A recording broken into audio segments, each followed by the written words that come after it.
भरपूर सारे लोक म्हणतात की एकटा माणूस काहीच करू शकत नाही, पण तुम्ही स्वतःमध्ये एक जर्नी आहे, एक इन्स्पिरेशन आहे की तुम्ही एकट्याने सगळं म्हणजे स्टार्टअप पासून तर आतापर्यंत तुमची कंपनी जी काय रन होते.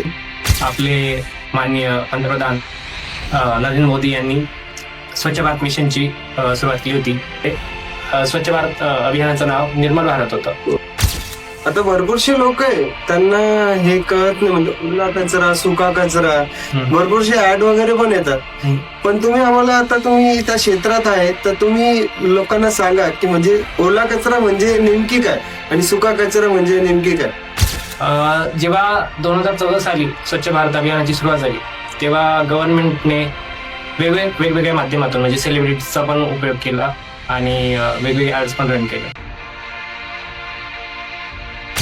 मग तुमची जी संकल्पना आहे, आता तुम्ही कचरा म्हणजे आमच्यासारख्या म्हणजे सगळ्या साधारण माणसाचा काय आहे, कचरा म्हणजे एक वेस्टेज, ते फेकलं म्हणजे तुमचं काम संपलं. पण तुमचं काम तिथून चालू होतं, बरोबर आहे का नाही? हा, तर तुम्ही ते कचऱ्यापासून म्हणजे तुम्ही सोनं बनवलंय.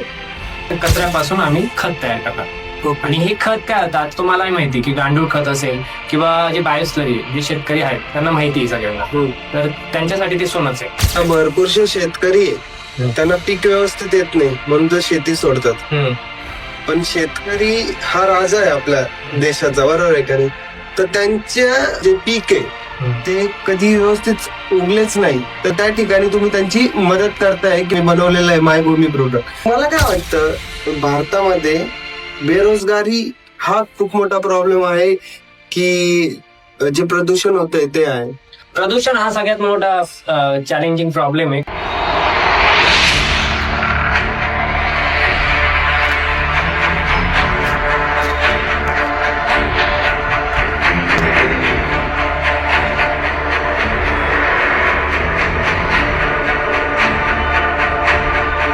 सुरुवातीला जेव्हा मी स्टार्ट केली तेव्हा मी एकटा नव्हतो, माझ्यासोबत शिवाजी महाराजांचं इन्स्पिरेशन होतं.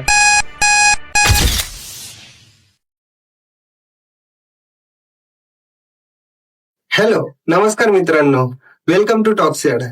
आज आपण भेटूया अशा व्यक्तीला ज्यांनी सिद्ध केलंय की कचरा म्हणजे कचरा नाही, ते सोनं आहे. आपण बोलतोय देवेंद्र विलास देव, ज्यांनी घराघरातला कचरा घेऊन त्याच्याकडनं खत निर्मिती केली आणि शेतकऱ्यांपर्यंत पोहोचवलं. स्वच्छ भारत, आनंददायी जीवन आणि टिकाऊ भविष्य, हे सगळं त्यांच्या कामातून दिसतंय. चला त्यांचा प्रवास जाणून घेऊ. मिस्टर देवेंद्र देव, नमस्कार. मला सांगा देवेंद्रजी, तुम्ही नॅनो सायन्स मध्ये उच्च शिक्षण घेतलेलं आहे आणि तुमचं खूप चांगलं बिझनेस, जॉब वगैरे सगळ्या गोष्टी चालू होतात. आता तुम्ही बँगलोर अशा ठिकाणी जॉब करत होते, म्हणजे तुमचं पॅकेज ऑब्व्हियसली चांगलंच असेल, तर ते सोडून ते क्वाईट करून तुम्ही या क्षेत्रात कसे आले? तुमची जर्नी स्वच्छगृहीमधून स्टार्ट कशी केली? तुमची जर्नी आम्हाला सांगा थोडी. सगळ्यात प्रथम आदिम सर, तुम्ही मला संधी दिली याबद्दल टॉक्सियाड टीमचे पण मी आज आभार मानतो. आज विजयादशमीच्या मुहूर्तावर आणि स्वच्छ भारत दिनाच्या मुहूर्तावर, तसंच महात्मा गांधी यांची पण आज जयंती आहे आणि आपले पूर्व प्रधानमंत्री लाल बहादूर शास्त्री यांची पण आज जयंती आहे. 2014 साली 2 ऑक्टोबर रोजी आपले माननीय पंतप्रधान नरेंद्र मोदी यांनी स्वच्छ भारत मिशनची सुरुवात केली होती. पण स्वच्छ भारत जे अभियान आहे हे त्यांनी सुरू केलं असं नाही म्हणता येईल. त्याच्या अगोदरचा तुम्हाला थोडा इतिहास सांगतो मी. ते युपीए सरकारच्या काळामध्ये स्वच्छ भारत अभियानाचं नाव निर्मल भारत होतं. आणि जेव्हा भारत स्वतंत्र झाला त्यावेळेस एक फॉर्मल सॅनिटेशन प्रोग्राम सुरू केला होता 1954 मध्ये. आणि त्याच्या अंतर्गत विविध घनकचरा व्यवस्थापन असेल किंवा इंडस्ट्रीयल वेस्ट मॅनेजमेंट असेल, या सगळ्या बाबींवर त्यावेळेस विचार झाला. पण आपण बऱ्याचशा वेळा पाहतो की जे लोक असतात त्यांच्याकडे घंटागाडी व्यतिरिक्त आज कुठलंही माध्यम उपलब्ध नसल्यामुळे ते त्यांच्या वेळेपासून जे म्हणजे बरेचसे कामाला जात असतात, त्यांच्यामुळे त्यांच्याकडे वेळ नसतो. बऱ्याच वेळा जे घंटागाडीची वेळ असते ती त्यांना मॅनेज होत नाही आणि ते काय करतात, रस्त्यावर कचरा टाकतात. म्हणजे इन शॉर्ट मध्ये आपण ओपन स्पेसेसचा जास्त वापर करतो, ओपन लँड स्पेसेस, ज्याच्यामध्ये गव्हर्नमेंटच्या पण काही जागा असतील किंवा खासगी जागा असतील, तिथे आपण काय करतो, आपलं वेस्ट डिस्पोज करतो, म्हणजे डम्पिंग यार्ड तयार करतोय इन शॉर्ट मध्ये. मग मी जेव्हा बँगलोरला होतो, जसं तुम्ही आता सांगितलं की मी एका चांगल्या नामांकित कंपनीमध्ये कामाला होतो. मेडजिनोम लॅब्स म्हणून नाव होतं, ते हेल्थ सेक्टरच्या रिलेटेड कंपनी आहे. ओके. त्याच्यामध्ये मी कामाला होतो आणि मी ज्या एरियात राहत होतो तो हेबागोडी एरियात होता. बोमसंद्रा MIDCच्या जवळ येत होतो. अच्छा. तिथे आम्ही राहत होतो बॅचलर्स म्हणून. तर तो एरिया असा होता की 50 to 60% लोक हे आउटसाइडर होते, म्हणजे जॉबसाठी आलेले होते, आणि त्याच्यामध्ये बरेचसे बॅचलर्स होते. तर ते बॅचलर्स काय करतात, घरीच स्वयंपाक बनवायचे. पण विषय असा होता तिथे की त्यांची जी सिस्टीम आहे तिथली लोकल म्युन्सिपलची, त्यांनी एक चांगली किंवा वाईट ते मला नाही माहिती, त्याच्या जास्त डीप मध्ये मी जात नाही. पण तिथे अशी एक नियम त्यांनी लावलाय की जर तुमच्या कचऱ्यामध्ये, म्हणजे तुमचा जो दैनंदिन कचरा आहे, मोस्टली जो ओला कचरा असतो त्याच्यामध्ये किडे पडतात. जर तुम्ही तो लवकरात लवकर विल्हेवाट केला नाही तर तो किडे पडलेला कचरा ते घेत नाही. अच्छा. मग त्याच्यासाठी काय करावं, तुम्हाला एक तर लवकर द्यायचा आहे, किंवा मग तो किडे पडलेला जो कचरा आहे ज्याच्यामध्ये आळ्या झालेल्या असतील ते तुम्ही दुसरीकडे फेका कुठेतरी, म्हणजे तुम्ही रस्त्यावर फेका किंवा असं करा. मग त्याच्यामुळे काय झालं की मला तिथं ती गोष्ट माझ्या निदर्शनास आली आणि मला ती थोडी खटकली की आज लोकांकडे काहीतरी ऑप्शन असायला पाहिजे.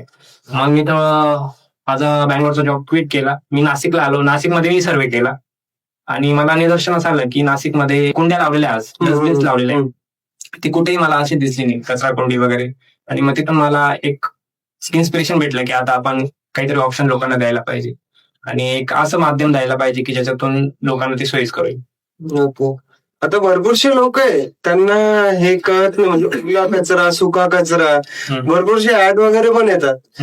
पण तुम्ही आम्हाला, आता तुम्ही त्या क्षेत्रात आहेत तर तुम्ही लोकांना सांगा की म्हणजे ओला कचरा म्हणजे नेमकी काय आणि सुका कचरा म्हणजे नेमकी काय. जेव्हा 2014 साली स्वच्छ भारत अभियानाची सुरुवात झाली तेव्हा गव्हर्नमेंटने वेगवेगळ्या माध्यमातून, म्हणजे सेलिब्रिटीजचा पण उपयोग केला आणि वेगवेगळे ऍड्स पण रन केले. कशासाठी, तर ओला कचरा आणि सुका कचरा याच्याबद्दल आयडिया आहे. ओला कचरा आणि सुका कचरा कसा ओळखावा. जो कचरा डिग्रेड होतोय, म्हणजे जो आपण खातोय रोजचे, जे दैनंदिन जीवनात जे काही खातोय, भाजीपाला असो किंवा जे काही भाज्या वगैरे आपण खातोय किंवा फळं खातोय, तो आला सगळा ओला कचरामध्ये.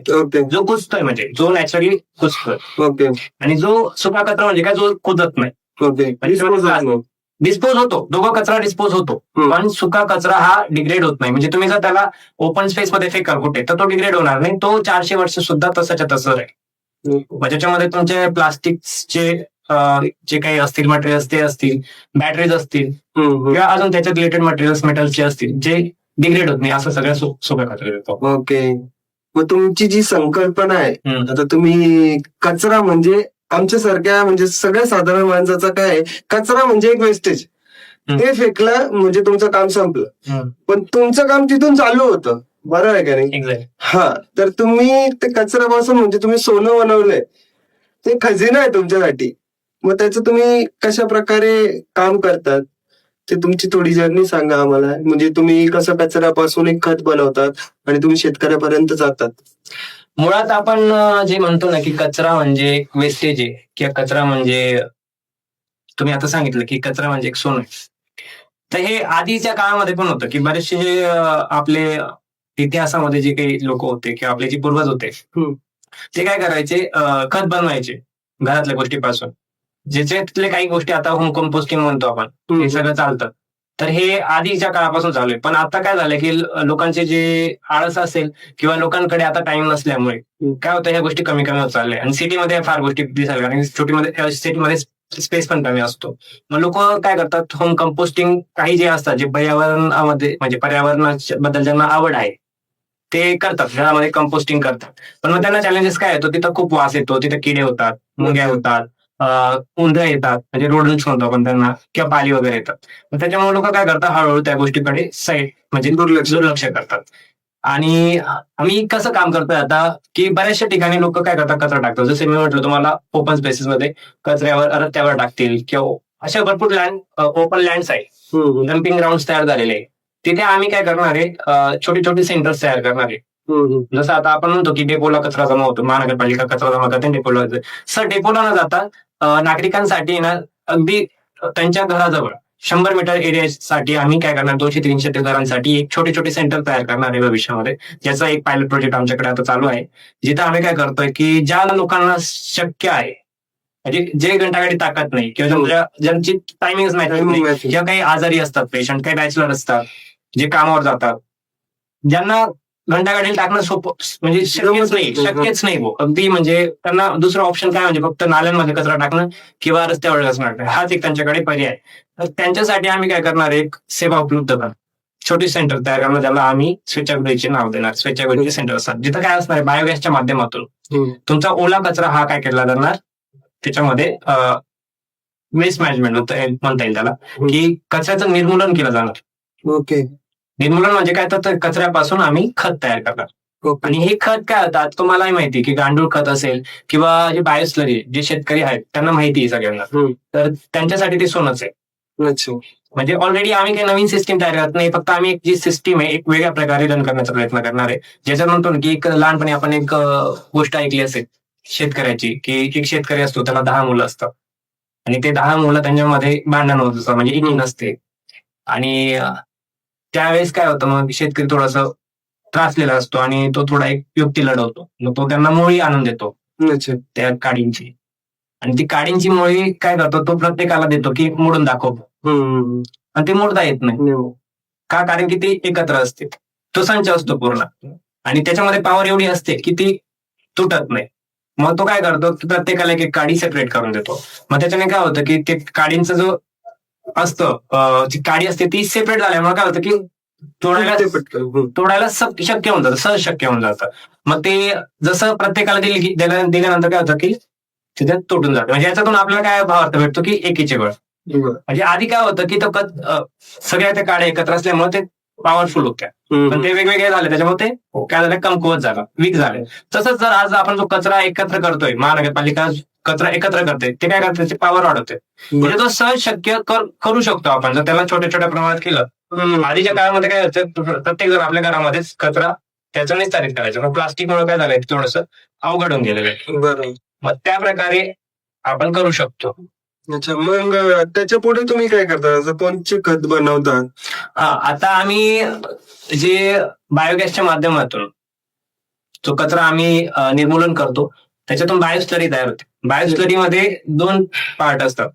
एक लिक्विड पार्ट, ज्याला आम्ही जे ड्रिप बेस्ड शेती करतायत, ओके, जे फार्मिंग करतायत त्यांना आम्ही देणार आहे ते लिक्विड पार्ट, ज्याच्यातून काय होईल की त्याचा जो खर्च आहे वर्षाचा किंवा एखाद्या पर सीझनचा जो काही खर्च आहे तो कमी होईल. आणि त्याच्यातून एक फायदा म्हणजे काय होतो की त्याची जी शेतीची जमिनीची नापीकता आहे ती काय होते, पुनर्जीवित होते. ओके. आणि हा प्रयोग आम्ही नाशिकमध्ये भरपूर ठिकाणी केला, जळगावमध्ये केला, धुळ्यामध्ये पण केलाय. ज्या शेतकऱ्यांचं असं म्हणतो की पिकच गेलं होतं बुवा, म्हणजे आता येणारच नाही, त्यांना असं गॅरंटी होती की आता काही जरी टाकलं तर ते येणार नाही, त्यांना आम्ही ते वापरायला दिलं आणि त्यांचा आम्हाला फीडबॅक असा आलाय की त्यांचं पीक पुन्हा पुनर्जीवित झालं. ओके. हा फायदा होतो. त्याच्यामुळे काय झालं की लिक्विड मध्ये जे काही मायक्रोन्युट्रिएंट्स आहे किंवा मायक्रोन्युट्रिएंट्स आहे, ज्याला आपण म्हणतो एनपीके आणि बाकीचे जीवाणू, हे सगळे त्याच्यामध्ये असल्यामुळे काय होतं की जमिनीचा कस पण चांगला होतोय, सुधारतोय, आणि ते त्याचं जे काही पीक आहे ते पण सुधारतंय.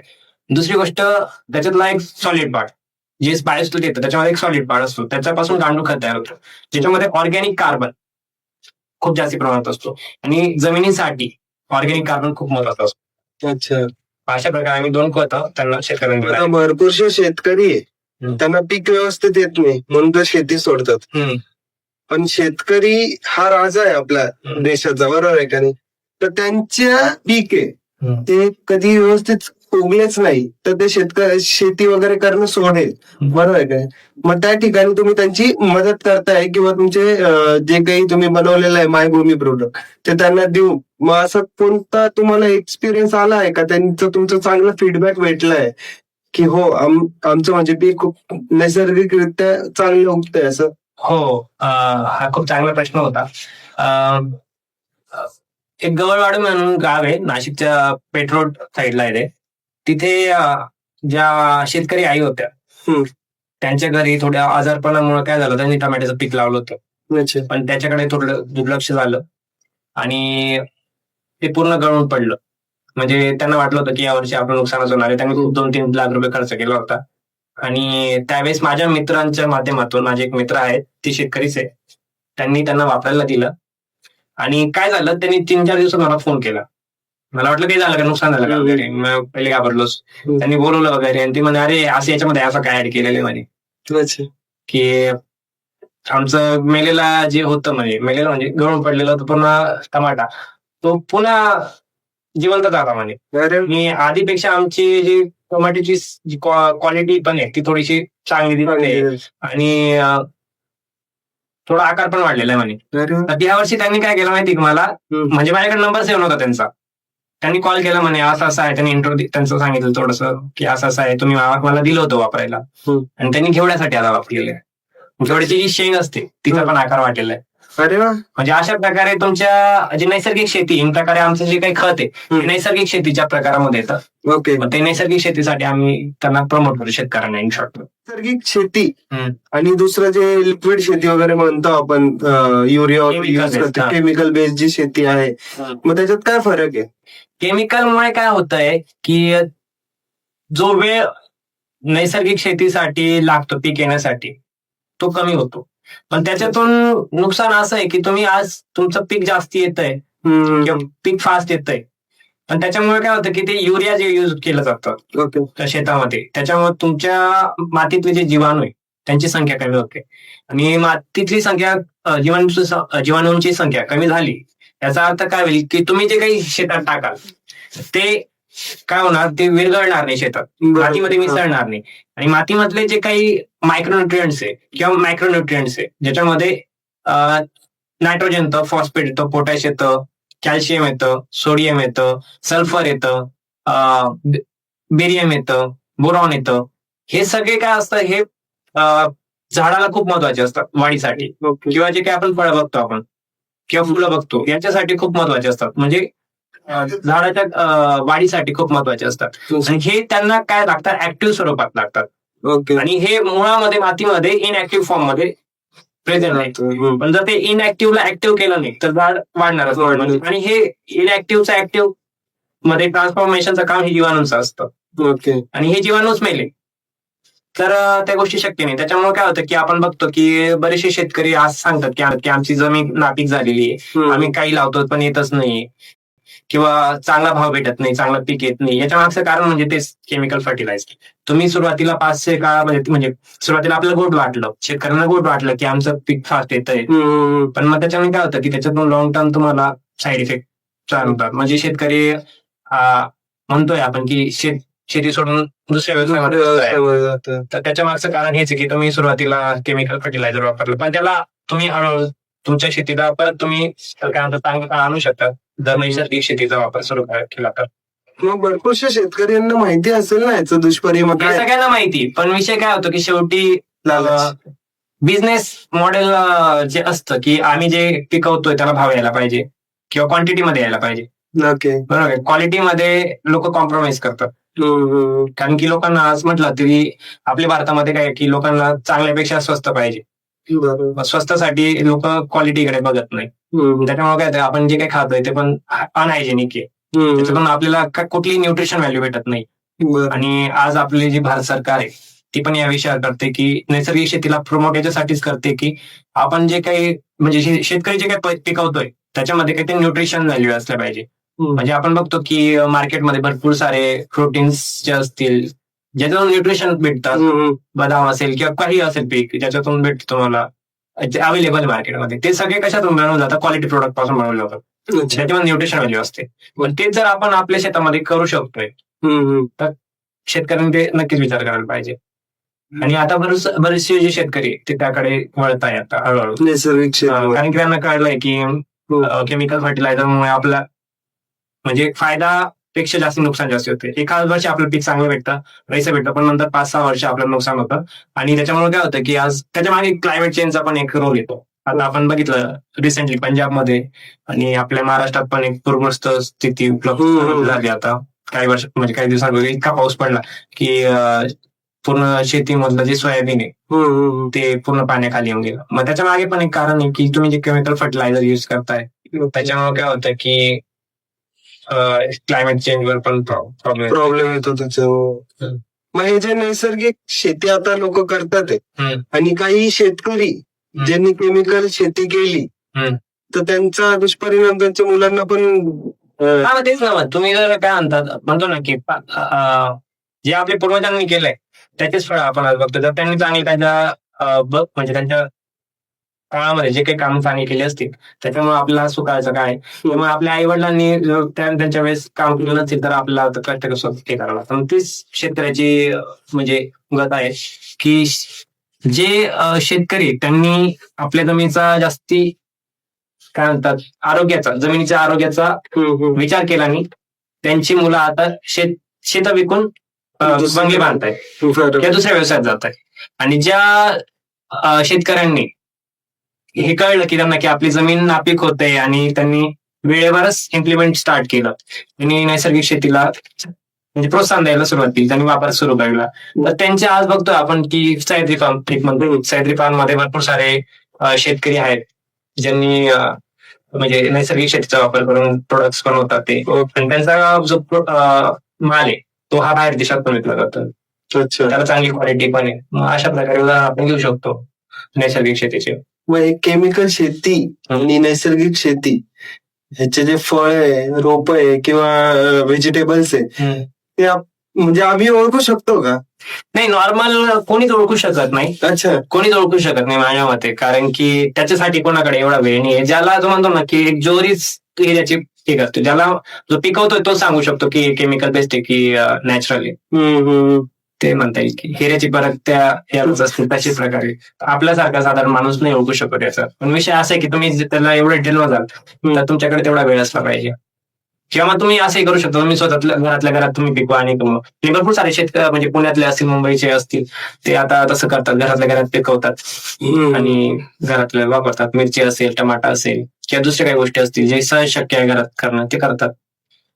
याच्यावर तुम्ही थोडा अंदाज बांधू शकता की जे मार्केटमध्ये विकले जात आहेत ते क्वालिटी आहे का, बरोबर. म्हणजे केमिकल बेस्ड आहे की नॅचरल बेस्ड. केमिकल फार्मिंग आणि नैसर्गिक शेती ते जे होत आहे, तर आता केमिकल फार्मिंगमुळे जे काही आपल्याला व्हेजिटेबल्स वगैरे भेटतात आहे, बरोबर, तर त्याचा आपल्याला कुठे ना कुठे आपल्याला पण प्रॉब्लेम होऊ शकतो, बरोबर आहे का नाही, आपल्या बॉडीला वगैरे होतोच. आणि कचरा आहे त्याच्यामुळे तर खूप सारे आजार होत आहे, हे तर तुम्हाला माहिती, सगळ्यांनाच माहिती, तरी पण लोक कचरा करतात. पण हे दोघी प्रॉब्लेम्स तुम्ही तुमच्या स्वच्छगृही मधून तुम्ही सॉल्व्ह करायचा प्रयत्न केलाय, बरोबर आहे. नाही, आम्ही फक्त काही हे दोन मेजर प्रॉब्लेम सॉल्व्ह करत नाही, आम्ही भरपूर सारे प्रॉब्लेम्स आहे त्याच्यामध्ये. मेजर जे प्रॉब्लेम्स चालू आहे सध्या जगामध्ये ते म्हणजे जागतिक तापमान वाढ, त्याला ग्लोबल वॉर्मिंग म्हणतो आपण. दुसरे म्हणजे फॉसिल फ्युएलवर आपण जास्त डिपेंडंट आहे, पेट्रोलियम प्रोडक्टवर जास्त डिपेंडंट आहे, म्हणजे पेट्रोल झालं, डिझेल झालं. हे आपण काय करतोय, आपण म्हणजे आपला देश भारत, आपण दुसऱ्या देशांवर त्याच्यावर डिपेंड, आपण दुसऱ्याकडनं आणतो त्याला वापरतोय. त्याच्यामुळे आपण बघतो की त्याचे पेट्रोलचे भाव वाढलेले दिसतील किंवा डिझेलचे भाव वाढलेले दिसतात. याला आपण कंट्रोल करू शकतो स्वच्छगृहीच्या माध्यमातून. आणि तिसरी गोष्ट म्हणजे नैसर्गिक शेती. मग केमिकल फर्टिलायझर युज करण्यामागचं कारण की आपण जे नैसर्गिक फर्टिलायझर्स आहे त्यांची किंमत आज जास्ती मार्केटमध्ये, त्याच्यामुळे शेतकरी जास्त त्याच्याकडे ट्रान्सफर होत नाही. किंवा त्याच्या मागे एक अजून एक कारण की त्याला जे येणारं पीक आहे, मी तुम्हाला आता आधीच पण सांगितलं की त्याच्यासाठी लागणारा वेळ तेवढा शेतकऱ्याकडे पण वेळ नाही, असं तो एक विषय. आपण जे आता हेल्थ रिलेटेड आता विषय आला की सगळ्यात महत्वाची गोष्ट म्हणजे हेल्थ इज वेल्थ. आरोग्याच खरी संपत्ती, आरोग्य धन संपदा, असं आमचं स्वच्छगृहीचं पण सगळ्यात मोठं टॅगलाईन आहे. आरोग्य धन संपदा करतो, कारण की जर तुम्ही तुमचा परिसरच स्वच्छ ठेवला नाही तर आजार अचानक तुम्हाला येतील. मग त्याच्यामध्ये वेगवेगळे आपण म्हणतो की जे मुलं असतात ते खेळायला जातात बाहेर, मग त्यांना डायरिया होतो, मलेरिया होतो, किंवा जे ऍडल्ट असतात त्यांना कार्डिओव्हॅस्क्युलर डिझीज होतात, कार्डिओ म्हणजे हृदयाचे किंवा स्ट्रेस वगैरे असे, आणि मानसिक आजार पण होतात. हे सगळे सॉइल पोल्युशनमुळे होतात, कचरा केल्याने होतात. म्हणजे माती प्रदूषित होते कचरा केल्याने. इकडे तिकडे तुम्ही जर नाल्यांमध्ये जर टाकलं तर नाल्यांमुळे पाणी जरी प्रदूषण होत असेल तर अल्टरनेटली त्याचा एंड म्हणजे सॉइल पोल्युशनवरच होतं. आणि जेव्हा ह्या सॉइल मधले आता म्हणजे जमिनीमध्येच पिकं येतात, मग जमिनीच्या कॉन्टॅक्टमध्ये ते पण असतात, तुमच्या पिकासोबत ते पण त्याचे काही पार्टिकल्स सॉईलचे पार्टिकल ते पण तुमच्या जेवणात येतात, खाण्यात येतात आणि त्या रिलेटेड आजार होतात. मग पोटाचे विकार असतील, मानसिक विकार असतील, ह्या सगळ्या गोष्टी, हृदयाचे आजार असतील, हे सगळे तुम्हाला होतात. मग ते त्याचं जे सोल्युशन तुम्ही काढलंय, हम्म. म्हणजे ते कशा प्रकारे, आता समजा कचरा आहे हम्म. त्याच्यामुळे एवढे आजार होत आहे, हम्म. बरोबर, मग तुम्ही त्याच्यावर सोल्युशन काढलंय किंवा त्याच्यानी तुम्ही इंधन खत वगैरे ते बनवतात आहे.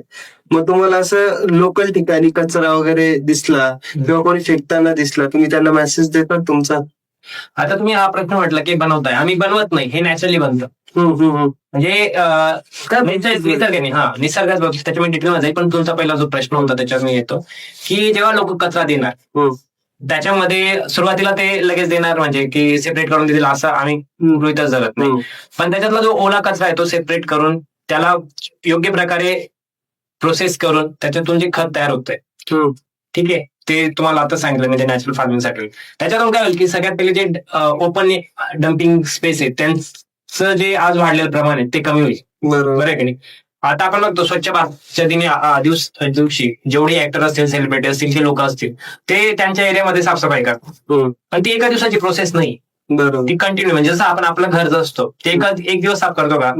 रोज जसा टाइम भेटतो सकाळ संध्याकाळ आपण ते झाडत असतो का? कारण की त्याच्यामध्ये काय आपल्याला पण माहिती की जर आपण घर झाडलं नाही तर आपण आजारी पडू. बरोबर, आपण आजारी पडलं तर इनडायरेक्टली आपल्या जे काही आपल्याकडे सेव्हिंग केलेली त्याच्यावर त्याचा परिणाम होईल. प्लस आपल्या घरामध्ये काही लहान मुलं असतील किंवा वयस्कर लोक असतील त्यांच्या पण आजारावर तो परिणाम होतो. आपल्या खाण्यामध्ये ते येऊ शकतो, बरं. ह्या सगळ्या गोष्टी आपल्याला माहिती म्हणून आपण ते साफसफाई करतो. पण मग फक्त आपण आपलं घर स्वच्छ करून चालेल का? नाही, परिसर पण स्वच्छ करणं गरजेचं आहे.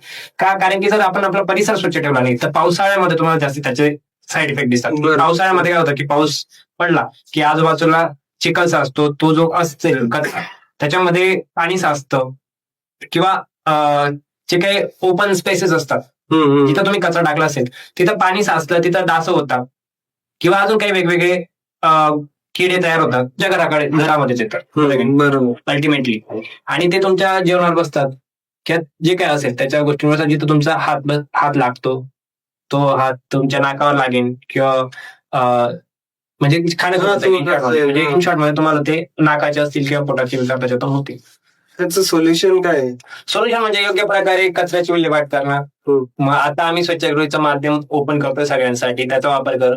जर तुम्हाला नसेल करायचं तुम्ही घंटागाडी टाका, पण कचरा पसरवू नका. पण लोकांपर्यंत तो मेसेज कसं पोहोचवतो तुम्ही की कचरा नका बसू? आम्ही कॅम्पिंग वगैरे करताय काय? आम्ही कॅम्पिंग तर नाही करत आहे, पण वेगवेगळे जे असे म्हणतात ना की मीटिंग्स होत असतात वयस्कर लोकांच्या असतील किंवा सोसायटीजच्या असतील, त्यांच्यामध्ये आम्ही जाऊन अवेअरनेस पोहोचवतो. ओके, त्यांना आम्ही म्हणजे सांगतो की आम्ही असं करतोय, किंवा आपले जे जसं आता पॉडकास्ट आहे, पॉडकास्ट मध्ये जसं आपण आता उल्लेख केला तसे काही लोक असतात क्युरियस, विचारतात आम्हाला की तुम्ही काय करताय भविष्यात.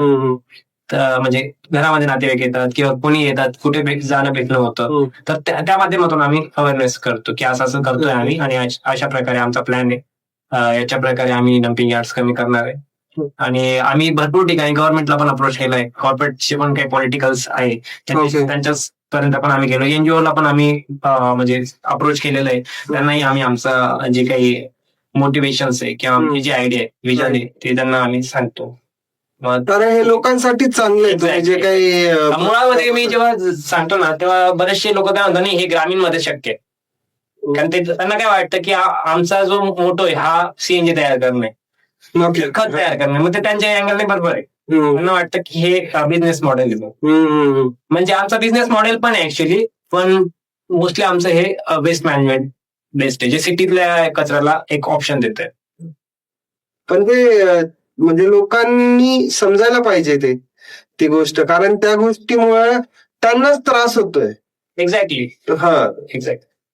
तर ती गोष्ट तुम्ही म्हणजे त्यांच्यासाठी काहीतरी सोल्युशन काढलं आहे बनवण्यापेक्षा लोकांचा माइंडसेट चेंज करणं, म्हणजे काय तुम्हाला चॅलेंजिंग वाटतं असं? ते म्हणतात ना, कुठली नवीन गोष्ट आपण जेव्हा सुरुवात करतो त्या गोष्टीला प्रॉब्लेम असतात, चॅलेंजेस असतात. जेव्हा आम्ही सुरुवात केली तेव्हा लोकांची मानसिकता बदलणं हा खूप मोठा चॅलेंज होता. म्हणजे आता आम्ही ज्या एरियामध्ये आमचं इन्स्टॉल केलेलं आहे, जिथे आमचा सेटअप चालू आहे, तिथे काही लोक आहेत जे काय म्हणतात आम्हाला कचरा देत आहेत, व्यवस्थित देत आहेत, सेपरेट करून देत आहेत, ओला कचराच देत आहेत, प्लास्टिक देत नाही. पण काही लोक काय असतात, त्यांना शक्य नाही होत म्हणून ते आम्हाला कॉल करतात की तुम्ही घेऊन जा वगैरे. मग त्यांना आम्ही होम डिलिव्हरी वगैरे पण देतो. पण मग काही लोक असे पण आहे ज्यांना काय वाटतं की आम्ही फ्री सर्व्हिस देतो. मग त्यांना काय वाटतं की फ्रीचं भेटतं मग सगळंच टाका, बरं आहे की नाही. मग ते व्यवस्थित सेपरेट करून देत नाही, त्याचा त्यांना व्हॅल्यू कळत नाही की आपण काय करतो एक्झॅक्टली, आपला मोठो काय त्यांचं, म्हणजे ते ते त्यांच्या पद्धतीने सगळ्या सोयीनुसार करतात. मग तो एक प्रॉब्लेम आहे. दुसरी गोष्ट असं की जे मी आता जसं आपण सांगितलं की हेल्थ आणि या गोष्टीचं कोरिलेशन आहे, पण लोकांना आहे ना त्यांचं हित कळत नाही. कळतं त्यांना की कचऱ्यामुळे आजार होत आहेत, पण ते तरी डॉक्टरलाच पैसे द्यायला तयार आहे. ते हा म्हणत नाही की हा ठीक आहे, चांगली गोष्ट, आम्ही तुम्हाला सपोर्ट करू किंवा आम्ही तुम्हाला तुमच्यापर्यंत कचरा आणून देऊ. हे गोष्टी त्यांच्याकडनं होत नाही. मग हा एक चॅलेंजिंग विषय आहे. म्हणजे मानसिकता ही एक मोठी प्रॉब्लेम आहे. पण त्याच्यासाठी हळूहळू सवय ते म्हणतो ना आपण की थोडा वेळ द्यायला पाहिजे नागरिकांना. पण जशी जशी त्यांना वेळ म्हणजे त्यांची सवय होती, आता सवय होईल तसं तसं आम्हाला मला तुम्ही कॅम्पिंग करतात किंवा तुम्ही मीटिंग्स घेतात, बरोबर, तुम्ही जसं बोलले, किंवा तुम्ही सोशल मीडिया थ्रू कोणाला बोलत असाल, तर आता तुमच्या समोर माईक आहे, तुम्ही पूर्ण देशभरात ही गोष्ट सांगू शकता. मग त्यांच्यासाठी काय मेसेज आहे? एक छोटी विनंती त्यांना करू शकतो. सर्वात प्रथम देशाला तर नाही, पण माझ्या शहराला, नाशिक शहराला, जिथे 22 लाख नाशिककर राहतात, त्या शहराला मी आज तुमच्या माध्यमातून एक छोटीशी विनंती करू इच्छितो की भरपूर सारे लोक आहेत आपल्या सोसायटीमध्ये जे 200-300 रुपयाने काम करताय रोजंदारीवर. ते त्यांच्या घरामध्ये एखाद 2 जण किंवा आई वडील दोघं काम करतायत आणि त्यांच्या पूर्ण घराचं पालन पोषण करतायत. त्यांच्यातलं कोणी जरी आजारी पडलं, आणि आज तुम्हाला माहिती की जे हॉस्पिटलचे जे खर्च आहे एक सामान्य माणसाला, श्रीमंत माणसाला पण शक्य नाही अफोर्ड करणं, तर 1000-2000 रुपये त्यांचे सहज चालले जातात. एखादा आजार आला तरी, म्हणजे खोकला जरी झाला तरी वगैरे, काय होतं एखादा मुला जरी त्यांच्या घरात तरी त्यांना एक जणाला जावं लागतं त्यांचे कामं सोडून. तर असे 1000-2000 रुपये त्यांचे खर्च होऊन जातात. त्याच्यासाठी त्यांनी 5 ते 6 दिवस काम केलं असतं. प्लस भरपूर सारे प्रॉब्लेम असतात, त्यांच्याकडे सेव्हिंग्स होत नाही. तर अशा लोकांचा पण आपण या माध्यमातून विचार करायला पाहिजे की आपल्याला जरी आज देवाने भरपूर काही दिलेलं, काही लोक खूप स्ट्रगल करताय, त्यांना आजारी पडू नये. कारण की शेवटी बघा, देश हा आपल्यापासून बनत नाही, लोकांपासून बनतो. जेव्हा लोक एकत्र येतात तेव्हा देश बनतो, बरं आहे का नाही. आणि जर हे एकत्रच राहिलं नाही तर आपण काय होतो, वीक होऊन जाऊ. तर आपल्या देशाला आपल्याला स्ट्रॉंग बनवायचं असेल तर आपल्या प्रत्येकाची काळजी घ्यावी लागेल. आपल्याला भारत स्वच्छ ठेवावं लागेल. भारत स्वच्छ राहिला तर भारत स्वस्त राहील. तर भारत स्वस्त ठेवण्यासाठी स्वच्छागृहीचा वापर करावा किंवा मग घंटागाडीचा वापर करा. पण जे योग्य तुम्हाला वाटेल ते, पण कचरा करू नका, कचरा रस्त्यावर टाकू नका किंवा दुसऱ्याच्या खासगी जागेवर टाकू नका. बरोबर. आज माध्यम आहे आपल्यासाठी उपलब्ध, तर त्याचा वापर करावा. थोडा वेळ लागेल पसरायला, पण जोपर्यंत तुम्ही स्वतःहून त्या गोष्टी ऍक्सेप्ट करत नाही की खूप छोटी गोष्ट आहे, जास्ती खर्च होणारा नाही याच्यामध्ये, अगदी कमी किमतीमध्ये आपण आपल्या एरियामध्ये स्वच्छागृहीचं मॉडेल तयार करू शकतो. त्याच्यातून कोणालाही काही त्रास नाही, पर्यावरणाला पण फायदा इम्प्लिमेंटेशन करू शकतो. आणि हे जोपर्यंत समाज पूर्ण हा निर्णय घेत नाही तोपर्यंत याच्यामध्ये बदलून नाही. कोणी पॉलिटिशियन पण याच्यामध्ये येणार नाही. कारण की आम्ही एका ठिकाणी प्रयोग केला होता की त्यांना सांगितलं आम्ही मंदिरामध्ये लावतो, तर ती मंदिराची कमिटीच होती की नाही आम्हाला ते लोक नाही म्हणताय म्हणे. का बरं? आता त्यांना काय सांगितलं लोकांनी ते माहिती नाही काय, तेव्हा त्यांनी जे काय बघितलं ते, सुरुवातीला आम्ही जेव्हा सुरुवातीला होतो तेव्हा थोडाफार आमच्याकडनं पण काही चुका झाला, तेव्हा आम्ही ऍक्सेप्ट करतो. पण जर तुम्ही एकदम 100% व्यवस्थित काम कराल तर तिथे त्या गोष्टी होऊ शकत नाही. जसं ते म्हटलं की तिथे काही डास वगैरे होऊ शकतात आणि पाणी असतं वगैरे, कारण ते खत असते, लिक्विड सोबत असतं. पण तेव्हा तेवढा आमच्याकडे, मी तुम्हाला सुरुवातीला सांगितलं की आम्ही काही काळ आम्ही सुरू केलं होतं कचरा कलेक्ट करणं, पण त्याच्यामुळे आम्हाला कळलं की बाय प्रोडक्ट विकले जात नाही. त्याच्यामुळे आम्ही थोड्या वेळासाठी स्थगिती गेली, त्याला स्टॉप केला. मग त्याच्यानंतर आम्ही ते शेतकऱ्यांपर्यंत गेलो खताचं हे घेऊन, आणि लोकांनी ऍक्सेप्ट केलं. तर आता त्या गोष्टी त्याच्यामध्ये बराचसा सुधार झालेला आहे. आणि आता हे मॉडेल मला वाटतं की सगळीकडे आपण करू शकतो. आणि त्याचे जे साईड इफेक्ट्स आहेत त्याला आपण हळूहळू म्हणजे जसे जसे प्रॉब्लेम येतील त्याच्यावर सोल्युशन काढून आपण पुढे जाऊ शकतो. ओके. तर हे तुम्हाला R&D मध्ये किती वेळ लागला याच्या? R&D म्हणजे आम्ही काही नवीन काही गोष्ट केलेली नाही, आणि जे पारंपरिक आहे, जे शाश्वत आहे. पण तुम्ही R&D इन द सेन्स तुम्ही फक्त एका रोपवर ते प्रयोग करत नाही, समजा तुम्हाला तुमच्यावर एखाद्याने ट्रस्ट केला समजा, तर त्याचे 1 एकर जे काय माल असेल त्याच्यावर तो प्रयोग करतोय, म्हणजे छोटी गोष्ट नाही. बरोबर आहे. आता तुम्ही R&D म्हणजे तुम्ही विचारलं की म्हणजे त्याला काय म्हणतात, सायंटिफिकली म्हणतात, तुम्ही लँड फील्ड ट्रायल केलं का? फील्ड Okay, okay, हा. फील्ड ट्रायल्स शेतामध्ये म्हटलं जातं. तर मी जी काही गोष्ट सांगतोय ही मी इन्व्हेंटेड केलेली नाही. ही आदिवासी जे होते आपले पूर्वज, ओके. त्यांनी त्यांच्या वेळेस शेतीमध्ये वापरलेली. अच्छा. ते काय करायचे, त्यांच्या घरातला जो कचरा होता तो कुजवायचे आणि ते वापरायचे. मग मी काय वेगळं करत नाही. बायोगॅस मी इन्व्हेंट केला नाहीये. आम्ही फक्त तो इम्प्लिमेंट करतोय वेगळ्या पद्धतीने. ओके. म्हणजे जो तुमच्या घरातला कचरा आहे हे आम्ही फर्स्ट टाइम करतोय असं नाहीये, भरपूर लोक करताय. आणि आज सतत म्हणून एक स्कीम आहे गव्हर्नमेंटने लॉन्च केलेली. त्याचा फुल फॉर्म असा आहे, sustainable alternative towards affordable transport. हा पेट्रोल प्रोडक्ट्सला ऑप्शन बनण्यासाठी सीएनजी वर आधारित प्रोजेक्ट आहे किंवा योजना आहे, ज्याच्यासाठी गव्हर्नमेंट भारतात 5,000 बायोगॅस तयार करते. मग मोठ्या मोठ्या जे कॉर्पोरेट्स आहेत ते करतात, पण त्याच्यातून त्यांना काय होतंय, प्रॉफिट होतोय. त्याच्यातून तुम्हाला काही फायदा आहे का? तो काय करणार आहे, ते शेतकऱ्यांकडनं त्यांच्या शेतामध्ये जे काही उरलेला कचरा असेल ते कलेक्ट करतील किंवा म्युन्सिपल कडनं करतील. पण त्याच्यातून तुमचा ओपन स्पेसेसचा जे काही ओपन डम्पिंग यार्ड्स आहे त्याचा प्रॉब्लेम सॉल्व्ह होतोय का? अल्टरनेटिव्ह ज्याला फायदा होतो तो करतोय. बरोबर. पण आपल्या शहराला जर कचरा मुक्त करायचा असेल तर आपल्याला छोट्या छोट्या लेवलला आपल्याला हे राबवणं गरजेचं आहे. आणि जेव्हा मी तुम्हाला म्हटलो की जे सततची स्कीम आहे ते म्हणजे त्याच्यासाठी आम्ही हे काम करतोय, तर हे जेव्हा छोटे छोटे सेंटर्स आहे हे आपल्या पूर्ण शहरामध्ये असतील किंवा पूर्ण देशामध्ये जेव्हा ते तयार होते, तर आज MNGL किंवा प्रत्येक स्थानिक जी गॅस लिमिटेड कंपनी जी सीएनजी डिस्ट्रीब्यूट करते, त्यांनी ऑलरेडी सगळीकडे पाईपलाईन डिस्ट्रीब्यूट केलेला आहे. पाईपलाईनचा पूर्ण नेटवर्क तयार झालेला आहे. त्यांच्याशी आपण कनेक्ट करू शकतो आणि त्या माध्यमातून त्यांना मोठ्या प्रमाणात गॅस म्हणजे गॅस देऊ शकतो.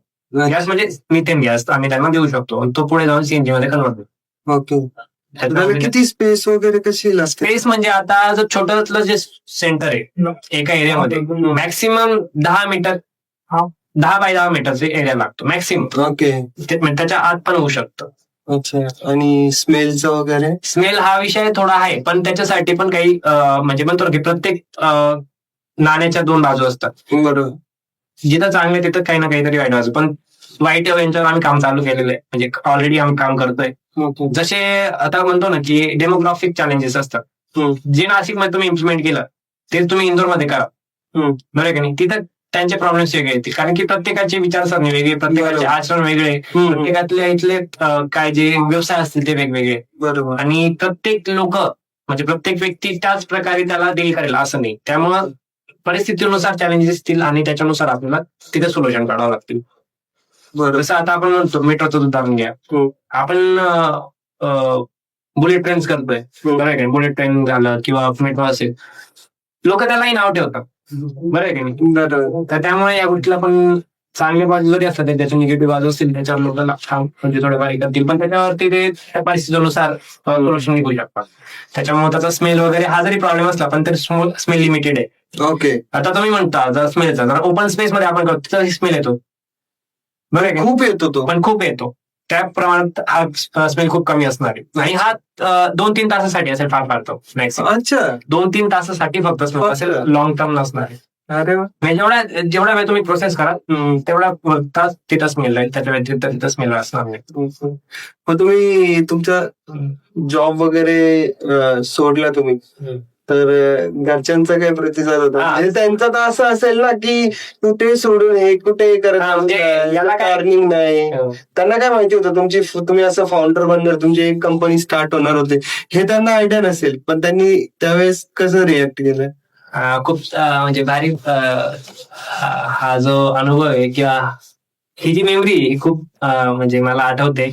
मी बँगलोरला असताना जेव्हा मी फोन केला की मला जॉब सोडायचा आहे, तर सगळ्यात पहिले म्हणजे मला आठवतं माझ्या पप्पांनी त्याने रडायला सुरुवात करून दिली होती, कारण माझी आई नव्हती. म्हणजे आई आमच्या घरामध्ये आई नाहीये, फक्त वडीलच आहे सध्या. आई वारली काही वर्षापूर्वी. आणि मला 2 बहिणीच आहे. दोघं बहिणी मला पॉझिटिव्हली सपोर्ट केला त्यांनी या कामामध्ये. म्हणजे मोटिवेशन मला 100% त्यांनी सपोर्ट केलेलं आहे. ओके. पण वडिलांचा थोडाफार सपोर्ट म्हणजे आज म्हटलं ना तरी त्यांना वाटतं की मुलाचं काहीतरी चांगलं व्हावं वगैरे. हा, नाही, बरोबर आहे. आज, परिस्थिती जी आज समाजाची जी काही मानसिकता आहे त्याच्यामुळे त्यांचं पण काही चुकीचं नाही. पण जेव्हा मी घरामध्ये हा विषय सांगितला तर हा शून्यापासून सुरू करायचा आहे, कारण की कोणी केलेला नव्हता. आणि जेव्हा आम्ही त्याच्यावर चर्चा केली तर प्रॉफिट वगैरे या गोष्टींवर, तर ही गोष्ट सेटअप व्हायला किंवा ती काय म्हणतात प्रत्यक्षात यायला खूप वर्ष लागणार आहे. बरोबर. एका वर्षात किंवा एका दिवसामध्ये आपण सेटअप केला किंवा ते झालं असं होणार नाही. जसं दुकान टाकलं आणि दुसऱ्या दिवशी सुरू झालं असं ही गोष्ट तशीच नाही. हळूहळू त्या लोकांना पण सवय लागेल, थोडा वेळ लागेल आणि लोक पण त्याला प्रतिसाद हळूहळू देतील. त्याच्यामुळे सुरुवातीला खूप चॅलेंजेस आले. आता बॅकअप होतं त्यावेळेस काही अर्निंग सोर्स. हा, थोडीफार सेव्हिंग केली होती. त्याच्यातून पायलट प्रोजेक्ट स्टार्ट केला, त्याला आपण प्रोटोटाईप म्हणतो. ओके. प्रोटोटाईप स्टार्ट केला आणि घराच्याच कचऱ्यापासून सुरुवात केली. अच्छा. त्याच्यामुळे त्यांना पण कळलं की काहीतरी चांगलं करतोय, कारण की म्हणजे शेतकऱ्यांसाठी पण शेतकरी पण विकत घेत आहे आणि जे नर्सरीज आहेत लँडस्केपिंग वाले ते पण या प्रोडक्टला विकत घेतात. ओके. त्यांनाही चांगले रिझल्ट आहे आणि भरपूर म्हणजे ऑनलाईन पण चांगला ई कॉमर्स बेस्ड प्लॅटफॉर्म तयार केलेला आहे, वेबसाईट तयार केलेली. त्याच्यामुळे हळूहळू त्याचं विकला जातोय. त्याच्यामुळे थोडं पॉझिटिव्ह आहे. अच्छा. मग आज तुमचं नाशिक भरात तुमचं चांगलं नाव झालंय, तर मग आज तुमच्या पॅरेंट्सला कसं वाटतं, म्हणजे त्यांना? असं म्हणता येणार नाही, जोपर्यंत ते म्हणतो ना की सगळीकडे पसरत नाही तोपर्यंत कुठल्याही पॅरेंट्सला ते म्हणतात की सॅटिस्फॅक्शन होत नाही. कुठे ना कुठे आता नाही असं. हा, म्हणजे थोड्याफार प्रमाणात जोपर्यंत म्हणतो ना की सक्सेस जोपर्यंत भेटत नाही तोपर्यंत कोणीच खुश नसतं. मग त्या गोष्टी पाहिजेच ऍक्च्युली, कारण की ते पण एक प्रकारे इन्स्पिरेशन असतं. हा, नाही, बरोबर. की ते तुम्हाला कुठपर्यंत चालायचं कुठे थांबायचं हे सांगतं. जोपर्यंत तुम्ही सक्सेस होत नाही तोपर्यंत चालत राहणं, कंटिन्यू जर्नी चालू ठेवणं याच्यासाठी खूप महत्वाची गोष्ट आहे. मग स्वच्छागृहीला पुढच्या 5 वर्ष कुठे बघतात तुम्ही?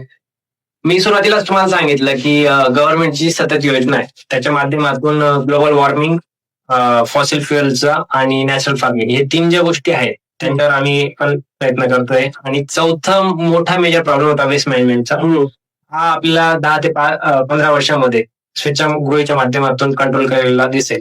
म्हणजे म्हणतो ना आपण की बऱ्याचसा इकडे तिकडे कचरा, म्हणजे आज आपण इंदोरला घेतो, इंदोरमध्ये कुठे कचरा नाही. पण मी याला कुठलाही पॉलिटिकल अँगल देत नाही, पण तुम्ही स्वतः एखाद दिवशी इंदोरला जा.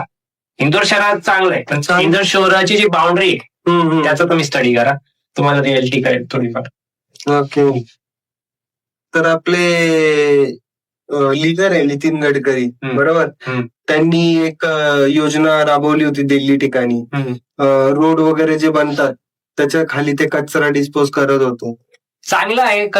म्हणजे कचऱ्याला कमी करण्यासाठी किंवा इन्स्टंटली त्याच्यावर सोल्युशन काढण्यासाठी चांगला ऑप्शन आहे. पण लॉंग टर्म जर बघितलं आपण तर त्याच्यामध्ये तुम्हाला असं दिसेल की बँगलोरमध्ये बरेचसे जे रस्ते त्याच्यामध्ये प्लास्टिकचा वापर केलेला आहे. बरोबर. पण तुम्ही एखाद्या गोष्टीवर प्लास्टिकची कोटिंग कराल सपोज, आणि 100% तुम्ही कॉन्क्रिटीकरण कराल, म्हणजे पाऊस पडेल तो मातीमध्ये जाणारच नाही. बरोबर. आणि तुम्हाला आज सत्यस्थिती दिसेल की बँगलोर शहरामध्ये जी वॉटर क्रायसिस आलं होतं मागच्या वर्षी, ते कदाचित त्या कारणामुळे पण असेल. अक्षरशः म्हणजे 2 किलोमीटर बोर खाली खोदून सुद्धा पाणी लागत नव्हतं, कारण की त्याच्यामध्ये जातच नाही, मुरतच नाही, पाऊस पाणी मुरत नाही. तर हा एक त्याच्यामुळे साईड इफेक्ट असू शकतो. म्हणजे प्लास्टिकचा तुम्ही करायलाच पाहिजे, त्याच्याने कचऱ्याची लाईफ वाढेल लागते, पण त्याचा दुष्परिणाम पण त्याची लाईफ वाढते, पण अल्टरनेटली पृथ्वीची लाईफ कमी होत चालली. म्हणजे फ्युचर मध्ये आपल्याला त्रास होऊ शकतो किंवा आपल्या पाण्याचा साठाच नसेल तर मग पाणी काढणार कुठून, हा एक विषय त्याच्या मागे म्हणजे पोचू शकतो प्रॉब्लेम त्याच्यामागे. मी याला त्याच्या नाही, पण त्याच्या मागे असं प्रॉब्लेम असू शकतो, पुढे होऊ शकतो आपल्याला मागे हे पण एक कारण असू शकतो की पाणी जमिनीत न मुरण्यामागे प्लास्टिकचा वापर करतोय रस्त्यासाठी. देवेंद्रजी, मला तुमचा एक असा एक्सपिरियन्स शेअर करा, जसं तुम्ही भरपूर शेतकऱ्यांना भेटाल असं. आता तुम्ही एखादा नवीन स्टार्टअप करताय, तर तुम्हाला अडचण येणारच. तुमच्यावर कोणी भरोसा ठेवणार नाही, बरोबर का नाही? मग असा एक्सपिरियन्स का तुम्हाला शेतकरी तुमच्या प्रोडक्टसाठी म्हणा किंवा तुम्ही जी संकल्पना त्यांना प्रोव्हाइड करताय, त्याच्याबद्दल तो एकदम निगेटिव्ह आहे.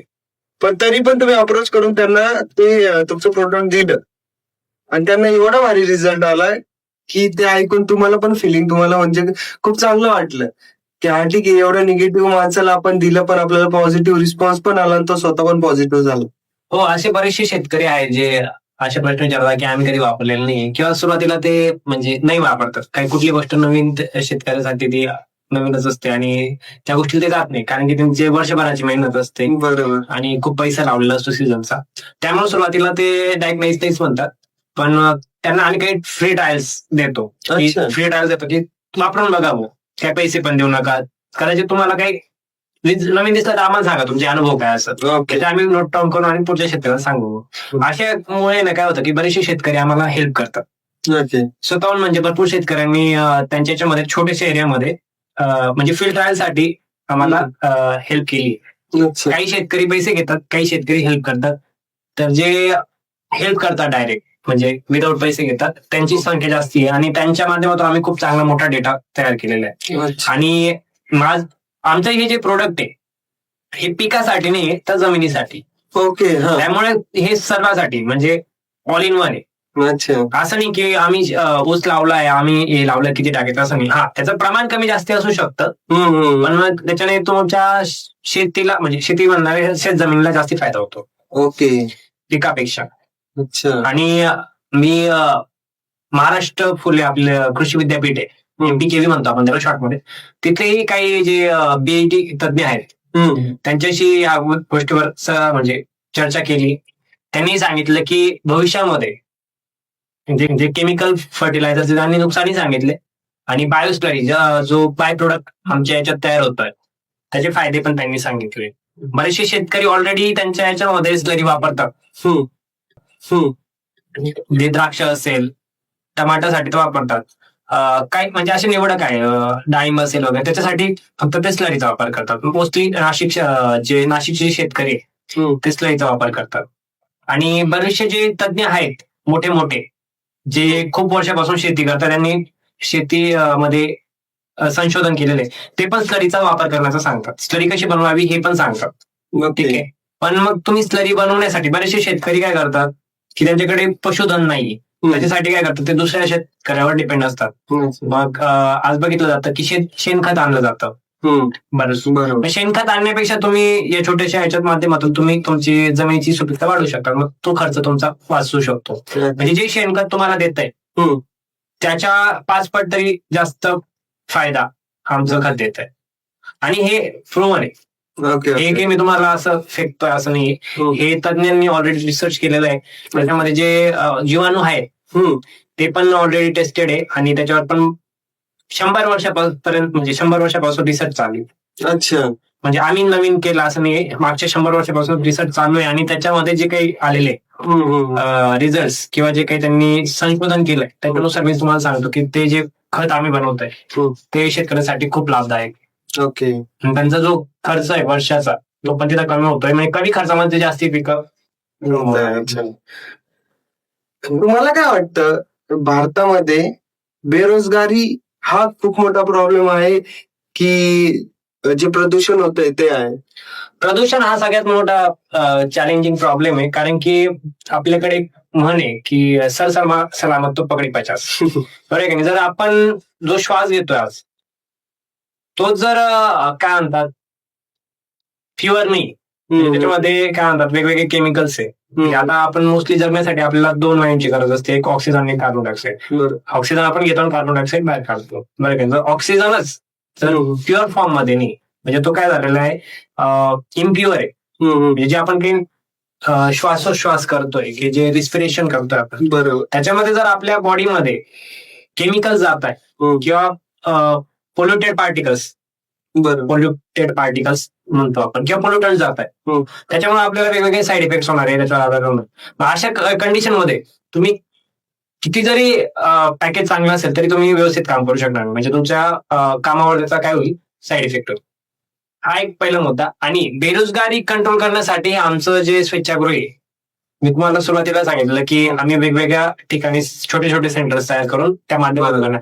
तर त्या सेंटर्स वाढतील, त्याच्यानुसार लगेच काय लागतील, मॅनपॉवर वाढेल. मॅनपॉवर वाढली तर म्हणजे अल्टिमेटली काय लागेल तिथं म्हणजे मॅनपॉवरची गरज पडली, तर मॅनपॉवरची गरज पडली तर जे रोजगार आहे ते पण वाढतील.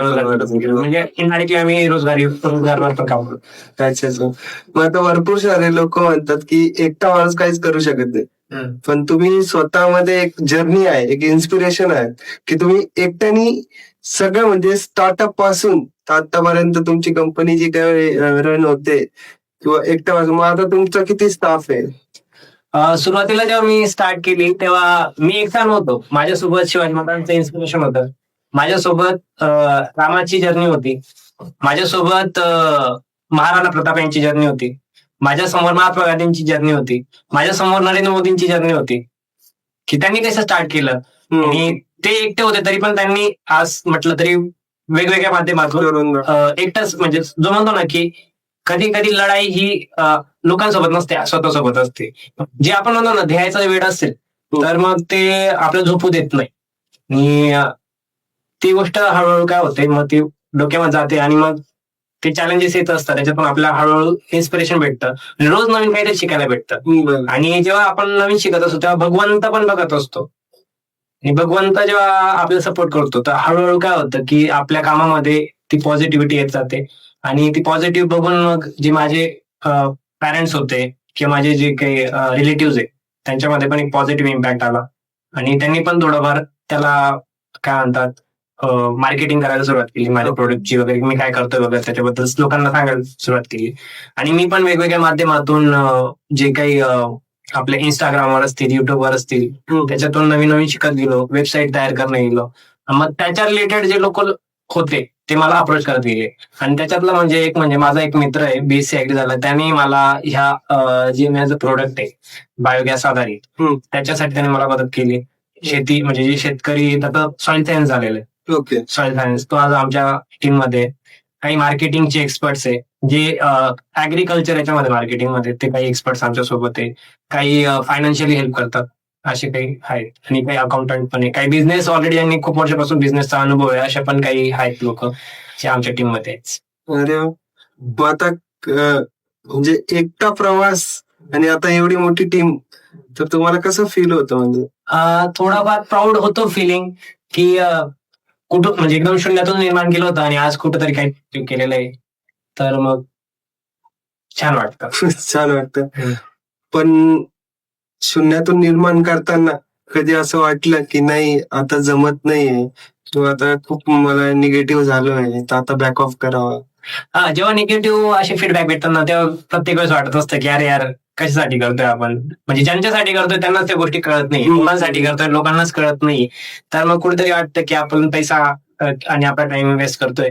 पण ते म्हणतो ना भगवंत पण आपला, जेव्हा म्हणतो ना आपण की आपण डिप्रेशन मध्ये गेलो असतो तेव्हा भगवंत आपल्याला एक नवीन काहीतरी राहतात देतो. तसं प्रत्येक वेळेस मला फिलिंग होतं की भगवंत सपोर्ट करतोय वेगवेगळ्या माध्यमातून आणि फायनान्शियली हेल्प करतोय. आणि बाकी रोज नवीन काहीतरी शिकायला भेटतोय, चॅलेंजिंग होतंय, त्यामुळे म्हणजे थांबत नाही कधी. मला आहे ना ऍक्च्युली ती प्रोसेस सांगता येईल तुम्हाला की सीएनजी कसं बनतं कचऱ्यापासून किंवा बायोगॅस कसं तयार करता येईल? सीएनजी कसा तयार होतो हे मी तुम्हाला थोडस एंड मध्ये सांगतो, पण त्याच्या अगोदर बायोगॅस कसा तयार होतो, बायोगॅसची प्रोसेस काय, बायोगॅस साठी काय महत्वाचं ते पहिले सांगतो मी. तर बायोगॅस साठी तुम्हाला 3 गोष्टी लागतात. एक म्हणजे फर्मेंटेशन टँक, दुसरा डायजेस्टर टँक, आणि तिसरा म्हणजे तुम्हाला स्लरी टँक. फर्मेंटेशन टँक मध्ये काय असतं की जे तुमचा ओला कचरा आहे जो डिग्रेड झालेला नाही तो तुम्हाला स्टोअर करावा लागतो. मग तुम्ही तो वीकली करू शकतात किंवा लॉंग टर्म साठी मंथली पण करू शकतात, डिपेंड्स ऑन की तुमचं काय तुम्हाला किती लवकर प्रोडक्ट बनवायचं. ठीक आहे. आता आमच्याकडे ऑलरेडी जो कचरा येतो तो मोस्टली भाज्या किंवा त्याचे जे काही असतं आपण घरामध्ये जे छोटे छोटे पार्ट्स असतात, कांदे बटाटे असेल किंवा काही वापरण्यात येतात, फळं असतील वगैरे, त्यांचे जे काही टरफल असतात किंवा अवशेष असतील ते आमच्याकडे येतात. ते आम्ही काय करतो, क्रश करतो. आमच्याकडे मिक्सर आहे हाय क्वालिटीचं, जे 50 ते 100 किलो पर अवर ज्याची कॅपॅसिटी आहे. त्याच्या माध्यमातून आम्ही त्याला क्रश करतो आणि त्याच्यासोबत आम्ही काय करतो, थोडं शेण मिक्स करून त्याच्यामध्ये थोडंफार अजून काही दुसरे असतील पीठ वगैरे असे जे छोटे छोटे पार्टिकल्स असतील ज्याच्याने फर्मेंटेशनची प्रोसेस फास्ट होईल. त्याच्यामध्ये थोडीशी गुळाची पावडर वगैरे ते असं ऍड करून आम्ही त्याला फर्मेंट करतो. मग ते वीकली केलं तरी चांगलं किंवा 42 आवर्स केलं तरी चांगलं. अच्छा 42 आवर्स नंतर गॅस बनवण्यासाठी चांगली असते. अच्छा म्हणजे 42 आवर्सच्या आत जर तुम्ही केला तर गॅस कमी प्रमाणात होतो. आता तुम्ही बघाल तर फूड वेस्ट पासून सगळ्यात जास्ती त्याच्यामध्ये वोलाटाईल सॉलिड कंटेंट जास्ती असल्यामुळे त्याच्यापासून मिथेन गॅस जास्ती बनतो. म्हणजे जो बायोगॅसचा जो गॅस म्हणतो आपण ओके तो जास्ती बनतो. तर मिथेनचं प्रमाण त्याच्यामध्ये जास्ती असतं.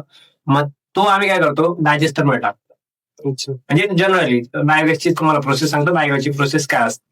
तर डायजेस्टरमध्ये गेल्यानंतर त्याच्यामध्ये जे मिथाइल बॅक्टेरिया असतात, जीवाणू असतात, ते त्याला खातात आणि त्याच्या जो गॅस ते सोडतात, तो गॅस म्हणजे बायोगॅस. ओके तो बायोगॅस मग तुम्ही बायोगॅसमध्ये हा इम्प्युअर फॉर्म मध्ये बायोगॅस हा इम्प्युअर फॉर्म मध्ये म्हणजे त्याच्यामध्ये मिथेन पण आहे, कार्बन डायऑक्साईड पण आहे, नायट्रोजन पण आहे, ऑक्सिजन पण आहे, हायड्रोजन सल्फाईड पण आहे. ओके असे भरपूर सारे वायू असतात, अजून पण असतील कदाचित, पण मेनली हे असतात ज्यांचे थोडेफार वायू कंटेंट होतात. जास्ती प्रमाणामध्ये मिथेन असतो, थोड्या प्रमाणामध्ये कार्बन डायऑक्साईड असतो आणि त्याच्यापेक्षा कमी प्रमाणात नायट्रोजन, ऑक्सिजन आणि हायड्रोजन सल्फाईड हे गॅस असतात. आणि आता जे खत असतं जे शेतामध्ये युज होतं ते बायोस्लरी स्वरूपात असतं. ते तुम्हाला जसं तुम्ही खत एका साईडने फीड स्टॉक टाकाल, फीड स्टॉक म्हणजे जे काही तुमचं कुजवलेलं अन्न असेल ते टाकाल, तर दुसऱ्या साईडने तुमचं खत निघेल. अशा प्रकारे ती असतं. मग त्याच्यासाठी जे खत स्टोअर करण्यासाठी एक स्लरी टँक असतो. अशा प्रकारे हे 3 म्हणजे मेन कंपोनंट, मेन चेंबर्स असतात बायोगॅसमध्ये. अरे पण आम्ही याच्या पुढे अजून एक प्रोसेस वाढवली आहे, ती म्हणजे काय करतो आम्ही, जे लिक्विड आहे त्याला फिल्ट्रेट करून त्याचं वरचं जे असतं, म्हणजे जसं आपण पाणी गाळतो वरती आपल्याला तो पार्टिकल दिसतात, तसंच आमच्याकडे सॉलिड पार्ट जमा होतो, लिक्विड पार्ट खाली जातो. लिक्विड पार्ट आपण लिक्विड स्वरूपात शेतकऱ्यांना देतो. ते पण एक प्रकारचं खत आहे जे आम्ही आज मार्केट करतोय मायभूमी नावाने. ओके म्हणजे ऑलरेडी आम्ही बरेचशा शेतकऱ्यांना मायभूमी बद्दल अवेअरनेस पण केलाय, एज्युकेट पण केलेलं आहे आणि त्यांना वापरायला पण दिलेलं आहे. ओके आणि त्याच्यामुळे त्यांना खूप चांगले रिझल्ट पण आलेले. अरे बरेचशे शेतकऱ्यांना असा हे आलं की म्हणजे त्यांचं जे जमीन मागच्या वर्षी त्यांनी जे काही लावलं होतं त्यांना एवढा रिझल्ट आला नव्हता. म्हणजे रिझल्ट म्हणजे त्यांचे जे काही पपई लावली असेल किंवा मिरची लावली असेल किंवा दुधी भोपळा लावला असेल, असे काही शेतकरी आहेत त्यांनी आम्हाला दिलेला होता डेटा. तर त्यांना जे आधीच्या याच्यापेक्षा पपईचा आकार, दुधी भोपळ्याचा आकार किंवा मिरचीचा जी काही असतील हिरवी म्हणतो आपण, तिथं जो रंग आहे, ओके अशा याच्यामध्ये चेंजेस दिसले. अच्छा आणि त्याच्यामध्ये त्यांची लेंथ पण वाढली, साईज पण वाढली. तर त्याच्यामुळं काय झालं की ते जे पिकवत आहे त्याच्यामध्ये न्यूट्रिशन व्हॅल्यू पण वाढते आणि त्याच्यामध्ये मार्केट व्हॅल्यू पण वाढणार आहे. हा एक त्याचा फायदा होतो. म्हणजे लिक्विडचं सांगितलं मी तुम्हाला. आणि सॉलिड पार्टचं असं की त्याला गांडूळ खतामध्ये आपण कन्वर्ट करतो सॉलिड पार्टला. म्हणजे सगळ्या गोष्टीचा पुरेपूर तुम्ही शाश्वत आहे ते सगळ्या प्रकारे आम्ही करतोय. ओके तुमची जर्नी खरंच खूप इन्स्पिरेशनल आहे.